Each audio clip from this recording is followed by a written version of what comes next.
चलिए विद्यार्थियों, तो आज के अपने इस क्लास में जो मुख्य शीर्षक है वही यही रहने वाला है, स्वरों का वर्गीकरण। यानी स्वरों को कितने भागों में वर्गीकृत किया गया है। तो मुख्य रूप से 5 भागों में वर्गीकृत किया गया है। सबसे पहले यदि मैं बात करूं तो वो हो जाता है आपके मात्राओं के आधार पर। ध्यान से सुनना, यहाँ से प्रश्न बनता है मात्राओं के आधार पर। यदि बात करें मात्राओं के आधार पर, और इसी मात्रा के आधार को कह दिया जाता है समय लगने के आधार पर। तो दोनों हेडिंग में साथ में लिख देता हूं कि मात्राओं के आधार पर या समय लगने के आधार पर। समय लगने के आधार पर, अगर हम मात्राओं के आधार पर या समय लगने के आधार पर बात करें तो स्वरों को 2 भागों में बांटा गया है। कितने भागों में बांटा गया है? 2 भागों में। पहले की बात करें हम तो इसे मैं कह दूंगा ह्रस्व स्वर। क्या कह दूंगा? ह्रस्व स्वर। और दूसरा हो जाएगा अपना दीर्घ स्वर। अब ये ह्रस्व क्या होता है, दीर्घ क्या होता है, इस बारे में हम चर्चा कर लेते हैं। तो इतना याद रखना कि मात्राओं के आधार पर या समय लगने के आधार पर स्वरों को 2 भागों में बांटा गया। पहला हो जाएगा अपना ह्रस्व और दूसरा हो जाएगा दीर्घ। इस ह्रस्व को ही कहा जाता है लघु स्वर। क्या कहा जाता है? लघु स्वर। और इसी का एक नाम है मूल स्वर। क्या है? मूल स्वर। अब पहले मैं बात कर लेता हूँ ह्रस्व की। तो अपना आधार क्या है? या तो मात्रा कह सकते हैं या समय कह सकते हैं। तो ऐसे स्वर जिनको बोलने में कम समय लगता है या जिनको उच्चारित करने में कम समय लगता है उन्हें ह्रस्व कह दिया जाता है। और ह्रस्व का यह अर्थ होता है कम समय लगेगा तो उसे हम छोटा कह देंगे, लघु कह देंगे। और मूल स्वर यानी जिनकी उत्पत्ति सबसे पहले हुई, यानी ऐसे स्वर जो सबसे पहले निर्मित हुए। अब बात करें, ये तो हो गया समय के आधार पर। क्या? समय के आधार पर वे स्वर जिनको बोलने में कम समय लगेगा हो जाएंगे ह्रस्व। जिनको बोलने में अधिक समय लगेगा, अधिक मतलब बड़ा, बड़े को हम कहते हैं दीर्घ। क्या कहते हैं? दीर्घ। तो वे स्वर जिनको बोलने में समय कम लगा वो तो ह्रस्व, और जिनको बोलने में समय अधिक लगेगा या ह्रस्व स्वर से दुगुना समय लगेगा उसे हम दीर्घ स्वर कह देंगे। अब बात करते हैं मात्राओं की। तो मात्राओं के आधार पर यदि इसकी परिभाषा के संदर्भ में मैं बात करूं तो इस प्रकार हो सकती है कि ह्रस्व स्वर वे स्वर होते हैं जिनकी मात्रा क्या हो? छोटी हो, या जिनका निर्माण सबसे पहले हुआ हो। और दीर्घ स्वर क्या हो जाएंगे? ह्रस्व स्वर की तुलना में जिनकी मात्रा बड़ी हो, या ह्रस्व स्वर की तुलना में वे स्वर जो ह्रस्व स्वर की तुलना में बड़े हो वो अपने आप दीर्घ कहला देंगे। और दीर्घ का दूसरा नाम है गुरु स्वर। गुरु स्वर। तो ऐसे याद रख लेना कि दीर्घ यानी बड़ा, और बड़ा कौन होता है? गुरु। ऐसे याद रख लेना। ह्रस्व स्वर का हो चाहे लघु स्वर का हो चाहे मूल स्वर का हो, एक ही बात है। और ये होते हैं 4। कितने होते हैं? 4। इनको याद रखना। मूल स्वर कई बार परीक्षा में पूछा गया है, पेपर उठा कर देख लेना। तो ये हो जाएगा अ, उसके बाद में आ जाएगा ई, उसके बाद में आ जाएगा छोटा ऊ, और ये री। यही मूल 4 स्वर होते हैं जिनको मूल, लघु या ह्रस्व स्वर कह दिया जाता है। अगली मैं बात करता हूँ, अगर अपने टोटल स्वर की बात करें तो 11 है। 11 में से यदि 4 अपने ह्रस्व स्वर हो जाते हैं तो पीछे बचे जो 7 है वो अपने दीर्घ स्वर होंगे। दोबारा मैं आपको बता देता हूँ कि मात्रा के आधार पर या समय लगने के आधार पर 2 भागों में बांटा गया। किसको? स्वरों को। पहला हो जाएगा ह्रस्व और दूसरा हो जाएगा अपना दीर्घ। ह्रस्व का ही एक नाम है लघु, और इसी को कहते हैं मूल। चाहे ह्रस्व पूछ ले, चाहे मूल पूछ ले, चाहे लघु पूछ ले, एक ही बात है। और ये होते हैं कितने? 4। अ, छोटी, छोटा वर, री। उसके बाद में बच जाते हैं 7। कितने स्वर बचे? 7। भाई 11 में से 4 के 7 बचेंगे तो 7 रह गए। अब 7 होते हैं दीर्घ स्वर। ऐसे स्वर जिनको बोलने में ह्रस्व स्वर से दुगुना समय लगता है उनको दीर्घ स्वर या गुरु स्वर कहा जाता है। अब कई कई जगह आपको एक और स्वर पढ़ने को मिलेगा मात्राओं के आधार पर, जिसे हम कहते हैं प्लुत स्वर। क्या कह देते हैं? प्लुत स्वर। लेकिन वास्तविक रूप में अपने हिंदी व्याकरण की दृष्टि से देखें तो प्लुत स्वर को हिंदी व्याकरण के अंतर्गत मान्यता नहीं है, ये संस्कृत के अंतर्गत होते हैं। लेकिन मैं आपको बता दे रहा हूँ कि ये होते क्या है। तो ऐसे स्वर जिनको बोलने में दीर्घ स्वर से भी अधिक समय लगता है उनको हम प्लुत स्वर कह देते हैं। जैसे मैंने इस प्रकार से कोई शब्द लिखा है, इस प्रकार से मैंने लिख दिया। ये एस टाइप की मात्रा आपने संस्कृत में देखी होगी। तो इस शब्द को बोलने में बहुत अधिक समय लगेगा। जैसे हम बोलेंगे ओम, तो इसमें बोलने में बहुत ज्यादा समय लगेगा। तो ऐसे स्वर जिनको बोलने में दीर्घ स्वर से भी अधिक समय लगे उसको हम अपने आप क्या कह देते हैं? प्लुत स्वर कह देते हैं। लेकिन हमें हिंदी व्याकरण के अंतर्गत ये नहीं पढ़ना है। क्यों? क्योंकि ये संस्कृत व्याकरण के अंतर्गत आता है। तो आप मात्राओं के आधार पर या समय लगने के आधार पर 2 ही प्रकार याद रख रहे हैं। अब मैं बात कर लेता हूँ दूसरे आधार की, और दूसरा आधार मैं ले रहा हूँ जीवा के आधार पर। अगर जीवा के आधार पर मैं बात करूं तो स्वरों को 3 भागों में बांटा गया है। जीवा के आधार पर स्वरों के प्रकार या भाग, तो ये हो जाते हैं 3। मान लो ये आपकी क्या हो गई? जीवा। जीवा के अग्र भाग से उच्चारित होने वाले स्वर अग्र कहलाते हैं। क्या कहलाते हैं? अग्र। या मैं कह सकता हूँ ऐसे स्वर जिनको बोलने में हमारी जीभ का आगे का हिस्सा उपयोग में आता है या आगे के हिस्से का प्रयोग किया जाता है, उसे हम अग्र स्वर कहते हैं। और ऐसे स्वर जिनको बोलने में हमारी जीभ के मध्य का यानी बीच का हिस्सा काम में आएगा, उसे हम मध्य स्वर कह देंगे। क्या कह देंगे? मध्य। और वे स्वर जिनको बोलने में हमारी जीवा का पश्च भाग यानी पीछे का भाग काम में आएगा, तो उसे हम पश्च स्वर कह देंगे। इस प्रकार से जीवा यानी जीभ के आधार पर स्वर को 3 भागों में बांटा गया है। तो मैं यहाँ लिख दे रहा हूँ कि पहला भाग हो जाएगा अपने अग्र, दूसरा भाग हो जाएगा अपने मध्य, और तीसरा आप पश्च भी लिख सकते हो, पहले कोई गलत नहीं होगा, और तीसरा हो जाएगा आपके पश्च। अब मैं आपको बता रहा हूँ कि अग्र में कौन से स्वर आएंगे, मध्य में कौन से आएंगे और पश्च में कौन से आएंगे, क्योंकि प्रश्न तो वही पूछा जाता है। तो मैं अगर बात करूँ अग्र की, तो अग्र में एक शब्द आपको याद रखना कि अ से अग्र और अ से अग्री, इस प्रकार याद रखना। यहाँ देखो अग्र में कौन कौन से स्वर आएंगे, ऐसे याद रखना अग्री। तो यहाँ पर देखो ग के नीचे क्या लगा है? र। तो र से याद रखना एक री आ जाएगा। क्या आ जाएगा? री। उसके बाद में यहाँ लगी हुई बड़ी की मात्रा, तो बड़ी से याद रखना छोटी और बड़ी, छोटी और बड़ी। उसके बाद में लगा हुआ ए, क्या लगा हुआ है? ए। तो ए से याद रखना ए और आई, ए और आई। इस प्रकार से ये जो 5 चीजें हैं, 5 स्वर है, वो अग्र में आएंगे। यानी इन 5 स्वरों को बोलते समय हमारे जीभ का जो आगे का भाग काम होगा वो काम में आएगा, इसलिए हम इन्हें अग्र स्वर कहते हैं। और वह स्वर जिनको बोलने में हमारी जीवा का मध्य भाग यानी बीच का भाग काम में आए, और ऐसा एक ही स्वर है और वो है अ। अब 5 इसमें आगे एक ये हो गया, 6 पीछे बचे, 11 में से 6 चले गए, पीछे 5। पीछे जो भी स्वर बचे हैं वो पश्च होंगे। ठीक है, उनको बोलने में हमारी जीवा का पीछे का भाग यानी पश्च भाग उपयोग में आएगा। इस प्रकार से जीवा के आधार पर हमने बांट दिया स्वरों को कितने भागों में? 3 भागों में। अगले आधार की बात मैं कर रहा हूं।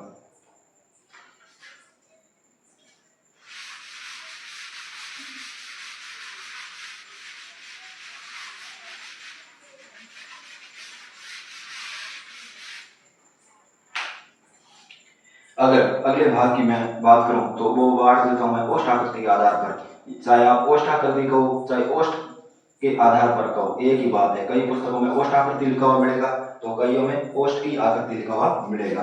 तो ओष्ठ आकृति के आधार पर स्वरों को 2 भागों में बांट दिया जाता है। पहला हो जाएगा आपके वर्ताकार और दूसरा हो जाएगा अवर्ताकार। तो पहले का नाम लिख दिया मैंने वर्ताकार और दूसरा लिख दिया मैंने अवर्ताकार। अब ध्यान से सुनना ये बात कि वर्ताकार का ये एक नाम है वृत्तमुखी। क्या है? वृत्तमुखी। और इसी का एक नाम है वर्तुलाकार। क्या है? वर्तुलाकार। अब इसी प्रकार अवर्ताकार के भी 2 उपनाम होने वाले हैं। ये हो जाएगा अवृत्तमुखी और ये हो जाएगा आपके अवर्तुलाकार। परीक्षा में कोई भी नाम पूछा जा सकता है, इसलिए आपको तीनों ध्यान में रखने हैं। अब यदि हम बात करें ओष्ठ आकृति के आधार पर, विस्तार से समझाता हूं मैं आपको कि ओष्ठ आकृति के आधार पर 2 भागों में बांटा गया। किसको? स्वरों को। एक हो गया वर्ताकार और दूसरा हो गया अवर्ताकार। अब ये वर्ताकार और ये अवर्ताकार होते क्या है? तो वे स्वर, अब देखो वर्ता, पहले ये बता देता हूँ कि ओष्ठ आकृति है क्या, आधार क्या है, ये समझा देता हूँ। जैसे इस प्रकार हमने समझाया कि मात्रा समझाई, फिर जीवा यानी जीभ समझाया। अब समझते ओष्ठ आकृति। ओष्ठ का अर्थ होता है हिंदी में ओठ। क्या होता है? ओठ। यानी हमारी ओठों की आकृति के आधार पर स्वरों को 2 भागों में बांटा गया। ऐसे स्वर जिनको बोलते समय हमारे ओष्ठ यानी होठों की आकृति अगर वृत्त जैसी गोल हुई तो वो हो जाएंगे वर्ताकार या वृत्तमुखी, यानी मुख कैसा हो जाएगा? वृत्त के समान। इसी प्रकार से कहा जाता है वर्तुलाकार, यानी वर्त के आकार के हो जाएंगे। इसी प्रकार वे स्वर जिनको बोलते समय हमारे ओष्ठ यानी होठ वृत्त के आकार के नहीं होंगे, उसे कहा जाएगा अवर्तुलाकार। और इसी प्रकार ओष्ठ के आधार पर स्वरों को 2 भागों में बांट दिया गया है। अब कौन से भाग में कौन सा स्वर आएगा ये बात आपको याद रखनी। तो याद रखना ओष्ठ की वर्तुलाकार या वृत्तमुखी या कह सकते हैं वर्ताकार, इसमें केवल और केवल 4 स्वर आते हैं। कितने आते हैं? 4। एक तो आएगा आपके छोटा ऊ, एक आएगा बड़ा ऊ, एक आएगा ऊ और एक आएगा औ। इन चारों स्वरों को बोलते समय हमारे जो ओष्ठ की आकृति होती है वो वृत्त के समान होती है। यानी हमारा जो मुख है वो किसके जैसा हो जाता है?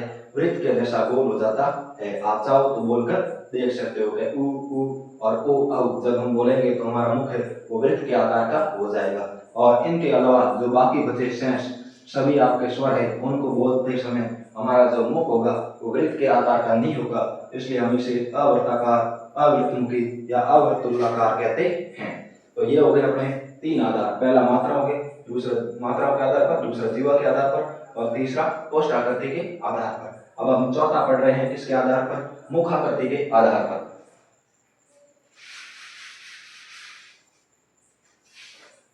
अब यदि मैं मुखाकृति के आधार पर बात करूं तो मैं यहाँ लिख रहा हूं मुखाकृति। इस देखो यहाँ पर मैंने लिखा कोष्ठ आकृति, कोष्ठ में होठों की आकृति, मुखाकृति यानी मुख की आकृति, मुखाकृति। यदि मैं मुखाकृति के आधार पर बात करूं तो स्वरों को चार भागों में बांटा गया है और ये सबसे महत्वपूर्ण है और समझ में नहीं आता है क्योंकि मैं कहूँगा इसके चार प्रकार होते हैं या चार भाग होते हैं और आपके दिमाग में, मस्तिष्क में, माइंड में ये प्रश्न आएगा कि सर इसके तो तीन ही भाग होने चाहिए लेकिन आप चार क्यों लिखवा रहे हो? तो देखिए, सबसे पहले मैं बात कर रहा हूँ समर्थ की। किसके लिए? समर्थ। दूसरा हो जाएगा अर्ध समर्थ। क्या हो जाएगा? अर्ध समर्थ। ध्यान से, अर्ध समर्थ, ध्यान देने की बात है इसमें। तीसरा हो जाएगा आपके विवर्त। साथ साथ में लिखते रहिए, मैं आपको विस्तार से समझाऊंगा, ऐसा नहीं है कि लिखवा कर छोड़ूंगा, ठीक है? विस्तार से समझाई जाएगी ये चीज आपको। तो पहले समझ लेते हैं कि समर्थ का अर्थ क्या होता है। तो याद रखना, समर्थ का अर्थ होता है भाई बंद। क्या होता है? बंद। विस्तार से समझाएंगे, ठीक है? इसका अर्थ होगा कुछ बंद। अब कई बच्चे कहेंगे सर अर्थ आधा होता है तो आधा बंद होना चाहिए, लेकिन आधा बंद इसका अर्थ नहीं होता। क्यों नहीं होता वो बताऊंगा। विवर्त का अर्थ होता है खुला। क्या होता है? खुला। और इसी प्रकार इसका हो जाएगा कुछ खुला। इसका भी कुछ खुला नहीं होगा, आप सॉरी आप कहोगे आधा होता है तो आधा खुला होना चाहिए, आधा खुला नहीं होगा, कुछ खुला ही होगा। क्यों होगा वो अभी मैं आपको समझा दूंगा। अभी हम बात कर रहे हैं किसकी भाई? मुखाकृति के आधार पर स्वरों की। यदि बात करूं मैं मुखाकृति के आधार पर स्वरों की तो हो जाते हैं चार भाग। यानी हमारा मुख किस आकार का होता है? यानी मुख पूरा खुला है, पूरा बंद है, मुख का कुछ भाग खुला है, कुछ भाग बंद है। इस आधार पर जो स्वर है इनको चार भागों में बांटा गया। पहले कौन सा हो जाएगा? समर्थ। दूसरा हो जाएगा विवर्त। तीसरा हो जाएगा अर्ध समर्थ और चौथा हो जाएगा अर्धविवर्त। यानी मुख्य रूप से कितने हैं? दो ही है भाई, समर्थ और विवर्त, और इनके आधे रूप हैं अलग अलग से, बाकी याद रखना। अब देखो ध्यान से समझना कि समर्थ का अर्थ क्या होता है? बंद। अब देखो मेरे जो हाथ है इस आधार से मैं आपको समझा रहा हूँ या मैं यहाँ बोर्ड पर समझा दे रहा हूँ। जैसे आपका ये मुंह है, अब कोई ये मत कहना कि ये भाई गोण है ना, क्योंकि समझने के लिए बेटा मानना पड़ेगा। ये मान लो मुंह है और अभी आपका ये मुंह पूरा खुला हुआ है। कैसे खुला? पूरा खुला हुआ है। यहाँ से लगाकर यहाँ तक आपका पूरा मुंह खुला हुआ है और पूरा खुला हुआ मुंह है, पूर्ण रूप से मुंह खुला हुआ है, तो ये आप देख पाओगे खुला यानी विवर्त हो जाएगा। तो एक प्रकार अपना आ गया। उसके बाद में ये वाला जबड़ा यहाँ आ जाएगा, मतलब इस स्थिति में आ जाएगा। तो आप कहोगे सर मुंह कैसा हो गया? पूरा बंद हो गया है। और पूर्ण बंद क्या होता है?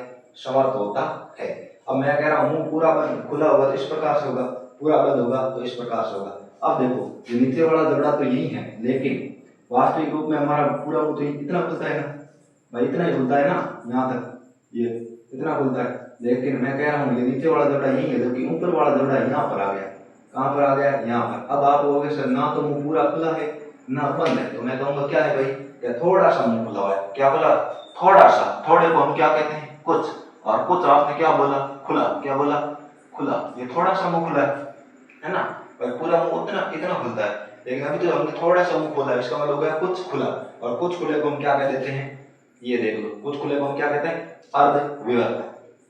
भाई पूरा खुला हुआ, पूरा बंद, थोड़ा सा मुंह खुला। इसी प्रकार जो चौथी कंडीशन है वो इस प्रकार से हो जाएगी कि मुंह इतना खुलना चाहिए और नीचे का जबड़ा ये, ऊपर का जबड़ा यहाँ आ जाता है, यहाँ पर आ जाता है। अब देखो लगभग पूरा मुंह खुल चुका है, नहीं खुल रहा है, तो बंद कितना से रहेगा? कैसा? थोड़ा सा बंद रह गया। कितना बंद रह गया? थोड़ा सा। और थोड़े को हम कहते हैं कुछ, और कुछ खुला है।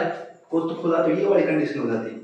यहाँ तो कुछ ही बंद रहा है, मुंह तो इतना ही खुलेगा, मतलब कुछ ही बंद रहा है। और कुछ बंद रहा है मतलब हम कह देंगे कुछ बंद, और कुछ बंद का अर्थ हो जाएगा यहाँ पर अर्ध समर्थ। इस प्रकार से हमारी जो कंडीशन बनती है वो बनती है चार। पहले मैंने कहा मुंह पूरा खुला है तो विवर्त। दूसरी मैंने कह दिया मुंह इस प्रकार से पूरा बंद है तो समर्थ। तीसरी मैंने कहा मुंह देखो इतना सा खुला है यानी कुछ खुला है, थोड़ा सा ही खुला है, बहुत यहाँ तक खुल सकता है मुंह, लेकिन थोड़ा सा खुला है, कुछ खुला है, तो अपने हो जाएगा अर्धविवर्त। उसके बाद में मुंह देखो यहाँ तक खुल सकता है, लेकिन अभी भी थोड़ा सा क्या है? बंद। थोड़े को हम कहते हैं कुछ, और कुछ क्या है? बंद। कुछ क्या है? बंद। और कुछ बंद को हम क्या कह देते हैं भाई? ये अर्धसमर्थ कह देते हैं। अब बात है वो महत्वपूर्ण ये है कि कौन से आधार में कौन सा स्वर आएगा, क्योंकि प्रश्न तो ये बनने वाला है। तो देखो समर्थ में याद रखना दोनों ही जोड़े, छोटी बड़ी, छोटा ऊ और बड़ा ऊ, ये चार ही आएंगे। और जब जोड़े आएंगे ऐसे याद रखना, दो जोड़े आ गए तो के ओ कहीं होगी, तो ऐसे याद रख ए ओ कहीं होगी, ऐसे याद रखोगे। तो दोनों जोड़े आ गए तो ए ओ, ठीक है। उसके बाद जैसे मैंने लिखा वैसे याद करना है ताकि याद हो जाए। पहले दोनों जोड़े छोटी और बड़ी, उसके बाद में छोटा और बड़ा, फिर याद रखना ए ओ। और उसके बाद में आपको पता है कि विवर्त में तो एक ही आएगा आ, क्योंकि इसको बोलते समय मुंह पूरा खुलता है। तो इसी प्रकार से चार इसमें आ गए, दो इसमें आ गए, छह और एक हो गया सात, बाकी बचे कितने हैं, चार बच गए। और चार 11 में से भाई अपने सात तो देखो चार यहाँ आ गए, दो ये छह और एक हो गया सात, इसका मतलब सात 11 में से सात गए तो पीछे बढ़ा कितने रहने वाले, चार रहने वाले हैं। और वो चार किसमें आएंगे, अर्ध विवर्त में आएंगे। इतनी बार समझ में आई, दोबारा थोड़ा सा बता दे रहा हूँ कि मुखा प्रतीक के आधार पर चार भागों में इसमें आएंगे समर्थ में यानी बंद चार आएंगे, छोटी बड़ी छोटा हुआ बड़ा। उसके बाद में यदि बात करें अर्धस्वर की तो कुछ बंद और ए और ओ आएगा, विवर्त यानी खुला आ आएगा बस एक, और अर्ध विवर्त में आपके कितना आ जाएंगे, चार आ जाएंगे, जो इनके अलावा बचे हुए। अब अंतिम जो आधार है उसकी मैं बात कर ले रहा हूँ, और वो आपका बड़ा आसान होने वाला है, और वो है आपके नासिक के आधार पर। किस आधार पर, नासिक के आधार पर। अब नासिक के आधार पर यदि बात करें तो नासिका का आप जानते हो कि नासिका पता है ना क्या होता है, ना। तो ऐसे स्वर जिनको बोलते समय हमें अपने नाक की सहायता या सहयोग लेना पड़ता है या सहायता लेनी पड़ती है, उन्हें हम कह देते हैं क्या, अनुनासिक। क्या कह देते हैं, अनुनासिक। और जिनमें नाक की सहायता नहीं लेनी पड़ती है उन्हें हम कह देते हैं निर्नुनासिक। क्या कह देते हैं, निर्नुनासिक। ध्यान से समझना, दोबारा समझा। नासिक का अर्थ क्या होता है भाई, नाक होता है। क्या होता है, नाक। नासिक क्या हो गया, नाक। और नाक के आधार पर यानी नाक के सहयोग के आधार पर भाई 11 स्वर में से कौन कौन से ऐसे स्वर है जिनको बोलते समय हमें नाक की सहायता लेनी पड़ती है, और कौन कौन से ऐसे स्वर है जिनको बोलते समय नाक की आवश्यकता नहीं लेनी पड़ती है। तो जिनमें आवश्यकता लेनी पड़ेगी, सहयोग लेना पड़ेगा हमें, तो वो हो जाएंगे अनुनासिक, यानी जिसमें नाक का अनुसरण हो तो अनुनासिक, और जिसमें अनुसरण नहीं होगा वो अपने आप क्या हो जाएंगे, निर्नुनासिक। इतनी बात पहले पड़ गई। अब बात करते हैं आगे कि निर्नुनासिक में कौन सा आएगा और अनुनासिक में कौन सा आएगा। तो याद रखना, सारे के सारे स्वर या स्वर होते हैं अपने कितने, 11। तो सारे के सारे स्वर निर्नुनासिक होंगे। क्या होंगे, निर्नुनासिक। यानी स्वरों को बोलते समय हमें नाक का सहयोग नहीं लेना पड़ेगा। अब आप कहोगे सर नाक का सहयोग नहीं लेना पड़ रहा है और ये 11 के 11 यानी सभी के सभी निर्नुनासिक में आ गए, तो इस अनुनासिक की आवश्यकता क्यों पड़ी, है ना। क्यों, क्योंकि बेटा इसके बिना भाषा पूर्ण नहीं होगी। क्या नहीं होगी, पूर्ण। जैसे मेरे को अंतर लिखना, क्या लिखना, अंतर लिखना, या मेरे को आंख लिखना है, तो अब यदि स्वर होंगे और ये वाले चंद्र बिंदु, ये वाला अनुस्वार, ये ऐसे शब्द नहीं होंगे, ऐसे चीजें नहीं होगी, तो क्या भाषा परिपूर्ण हो पाएगी भाई। मेरे पास ये चंद्र बिंदु नहीं होता, आ के ऊपर चंद्र बिंदु नहीं होता, तो क्या ये आंख शब्द बन पाता, ये तो आंख बन जाता। क्या बन जाता, आंख। इसका मतलब इस चीज की भी जरूरत पड़ती है, जबकि ये चीज एक स्वर नहीं है। ये आ के ऊपर चंद्र बिंदु लगा है, लेकिन ये स्वर थोड़ी है वास्तव में। क्यों, क्योंकि स्वर तो 11 ही होते हैं हिंदी में, और अ से लगाकर ओ तक ये 11 ही होंगे। लेकिन ये क्या है, ये है आपके अनुनासिक। जब स्वरों के ऊपर चंद्र बिंदु लग जाता है, जैसे ये अ के ऊपर चाहे अनुस्वार लगा दो चाहे चंद्र बिंदु लगा दो, एक ही बात है। इसी प्रकार जब स्वरों के ऊपर चंद्र बिंदु 11 स्वर होते हैं और 11 में सभी के ऊपर जब क्या लग जाता है, आपके चंद्र बिंदु लग जाता है या अनुनासिक सॉरी अनुस्वार लग जाता है, यानी ये वाली बिंदी लग जाती है, तो वो स्वर होते हुए भी क्या कहलाएंगे, यानी स्वर होते हुए भी उनमें नाक का सहयोग लेना पड़ेगा, और वो क्या बन जाएंगे, अनुनासिक बन जाएंगे। क्यों, क्योंकि जब आप आ बोलते हो तो नाक की आवश्यकता नहीं लेनी पड़ती है, लेकिन आ के ऊपर जब ये चंद्र बिंदु लग जाता है तो आप बोलते हो आ। क्या बोलते हो, आ। और आ में आपको नाक का सहयोग लेना पड़ता है। यानी सभी स्वर में, यानी अ से लगाकर ओ आउ तक, ओ और आउ तक जितने भी 11 स्वर होते हैं, इनके ऊपर क्या लगता है, चंद्र बिंदु लग जाए तो समझ लेना वो अनुनासिक होंगे। और चंद्र बिंदु नहीं लगा हुआ है और स्वतंत्र रूप से वो स्वर है, यानी स्पष्ट स्वर है, जैसे ये अ हो गया, आ हो गया, यानी चंद्र बिंदु नहीं लगा हुआ है, तो वो निर्नुनासिक होंगे। अब आप कहोगे सर यहाँ आपने चंद्र बिंदु लगा दिया है, आ के ऊपर चंद्र बिंदु लगा दिया है, लेकिन इस ओ और आउ के ऊपर तो पहले से मात्रा विद्यमान है, तो आप कैसे लगाओगे। तो यहाँ पर बेटा केवल चंद्र बिंदु नहीं लग रहा है, तो आप क्या लगा सकते हो, अनुस्वार लगा सकते हो, क्योंकि मैंने पहले ही बोल दिया है कि चाहे अनुस्वार लगाओ चाहे आप चंद्र बिंदु लगाओ, एक ही बात है। तो मैं यहाँ पर चंद्र बिंदु लगाने के प्रयास करूंगा, तो ये देखो इस प्रकार से लगाऊंगा तो ये गलत हो जाएगा, इसलिए यहाँ पर क्या लगा सकता हूँ मैं, अनुस्वार लगा सकता हूँ। इसी प्रकार जब आप बड़ी ई लिखते हो तो बड़ी ई में आप लोग सर मात्रा के ऊपर मात्रा कैसे लगा सकते हो, नहीं लगा सकता। इस बड़ी ई की मात्रा के ऊपर मैं ये चंद्र बिंदु कैसे लगाऊं, तो यहाँ भी आप क्या लगा सकते हो, अनुस्वार लगा सकते हो। तो इस प्रकार से मैं आपको समझा रहा हूँ वापस ये थोड़ा सा कंफ्यूजन हो जाएगा आपके। नासिक के आधार पर कितने भागों में, यानी नाक के सहयोग के आधार पर कितने भागों में, दो भागों में। एक तो अपना क्या हो जाएगा निर्नुनासिक, यानी जिसमें नाक का सहयोग ना लेना पड़े, और जिसमें नाक का सहयोग लेना पड़ेगा वो क्या हो जाएगा अनुनासिक। सारे के सारे स्वर यानी 11 इनमें नाक का सहयोग नहीं लेना पड़ता। अ से लगाकर ओ आउ तक किसी में नाक का सहयोग नहीं लेना पड़ता, इसलिए ये हो जाते हैं निर्नुनासिक। लेकिन भाषा को पूरा करने के लिए कहीं कहीं पर जब हम शब्द लिखते हैं तो उनके ऊपर हमें चंद्र बिंदु लगाने की भी आवश्यकता होती है। और जब स्वरों के ऊपर क्या लग जाता है, चंद्र बिंदु लग जाता है या अनुस्वार लग जाता है, तो वो नाक का अनुसरण करने लगते हैं, यानी नाक से उच्चारित होने लगते हैं, और उन्हें हम बोल देते हैं क्या, अनुनासिक। क्या बोल देते हैं, अनुनासिक बोल देते हैं। तो याद रखना, स्वरों के ऊपर चंद्र बिंदु या अनुस्वार है तो नाक से उच्चारित होंगे, मतलब किस में आएंगे, अनुनासिक में। अगर चंद्र बिंदु या कह सकते हैं हम अनुस्वार नहीं होगा तो अपने आप में वो क्या हो जाएंगे, स्वतंत्र रूप में है अपने, तो वो अपने आप क्या हो जाएंगे, निर्नुनासिक हो जाएंगे। इस प्रकार इस क्लास में आज हमने पढ़ दिया क्या, स्वरों का वर्गीकरण। स्वरों का वर्गीकरण परीक्षा में प्रश्न पूछा गया एक बार कि कितना भागों में स्वरों का वर्गीकरण किया जा सकता है, तो 5 भागों में मुख्य रूप से वर्गीकरण किया जा सकता है। पहला मात्राओं के आधार पर या समय लगने के आधार पर ह्रस्व और दीर्घ दो होते हैं। ह्रस्व को बोलने में कम समय लगता है, दीर्घ को बोलने में ह्रस्व से अधिक समय लगता है। जीवा के आधार पर 3 भागों में बांट दिया। अग्र क्या हुआ, वे स्वर जिनको बोलने में हमारी जीवा का यानी जीव का आगे का भाग है वो काम में आए तो अग्र, बीच का भाग काम आए तो मध्य, पीछे का भाग काम आए तो पश्च। ओष्ठ आकृति यानी होठों की आकृति के आधार पर कितने भागों में, 2 भागों में। अगर होठ वर्त के आकार के हुए तो वर्ताकार, नहीं हुए वर्त के आकार नहीं लिया तो अवर्ताकार। इसी का नाम वृत्तमुखी और इसी का नाम होता है वर्तुलाकार। इसी प्रकार इसका नाम अवर्ताकार, अवर्तमुखी और अवर्तुलाकार हो जाएगा। चौथा आधार मुखाकृति के आधार पर। मुखाकृति बात करें तो मुख की आकृति के आधार पर, यानी मुख की आकृति कैसी हो रही है, मुंह पूरा बंद है, खुला है, कुछ खुला है, कुछ बंद है। इस प्रकार कितने भागों में बांटा गया, 4। समर्थ, अर्धसमर्थ, विवर्त और अर्धविवर्त। अपना रह गया 5वां नासिक के आधार पर, यानी वे स्वर जिनको बोलने में नाक का सहयोग लेना पड़ रहा है, यानी नाक से उच्चारित हो रहे हैं, वो तो क्या हो जाएंगे, अनुनासिक। नाक का अनुसरण कर रहे हैं तो अनुनासिक, और नाक की आवश्यकता नहीं पड़ रही है तो निर्नुनासिक। याद रखना न और नहीं, न और नहीं, तो निर्नुनासिक में याद रखना नाक का सहयोग नहीं लेना पड़ेगा। और अनु से याद रखना अनुसरण। क्या याद रखोगे, अनुसरण यानी जिसमें नाक का सहयोग लेना पड़े। तो इस प्रकार से हो जाता है स्वरों का वर्गीकरण पूरा। इसमें से बाहर नहीं जाएगा भाई स्वरों का वर्गीकरण, ठीक है। अगले वीडियो में हम पढ़ने वाले हैं व्यंजनों के बारे में और व्यंजनों का वर्गीकरण। मिलते हैं अगली क्लास में।